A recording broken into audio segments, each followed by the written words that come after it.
choices. The potential Voting for fallout candidates from this who plan cannot be prioritize overstated. economic stability Businesses and reliant transparency on imported is crucial materials to will avoiding face similar increased costs, crises in the future, which they will pass on to Trump's tariff consumers plans or are a absorb stark through reminder of layoffs the and importance reduced of informed investment. voting and Specific the consequences regions of electing particularly leaders those who heavily prioritize dependent on personal industries agendas vulnerable over to public foreign welfare. retaliation. The coming will months suffer will the be most. challenging as However, consumers navigate the ripple rising effects prices will ultimately and touch economic every uncertainty. corner of the country. However, leaving this no one period also unaffected. presents an This opportunity situation for reflection highlights a and broader growth. issue. By Trump's recognizing the unilateral root approach causes to to these governance, challenges by and taking bypassing decisive Congress action, and ignoring Americans expert can help advice, ensure a more he stable demonstrates and a prosperous disregard future. for the checks and The question balances remains: that are will fundamental they rise to to our the democratic occasion, system, or will history while he repeat frames itself? these tariffs as a means of protecting American jobs and industries, the reality is that they are more likely to achieve the opposite.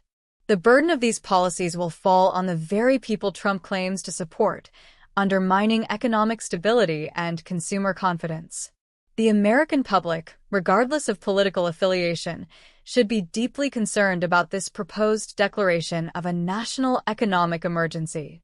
It's not just an overreach of executive power, it's a reckless gamble with the nation's economic future.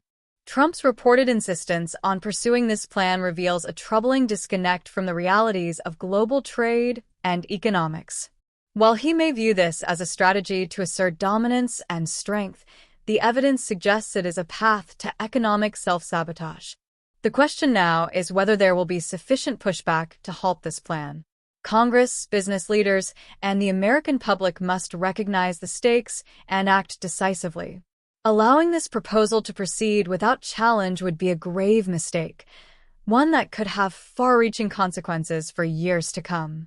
The time to act is now, before this disastrous plan becomes a reality.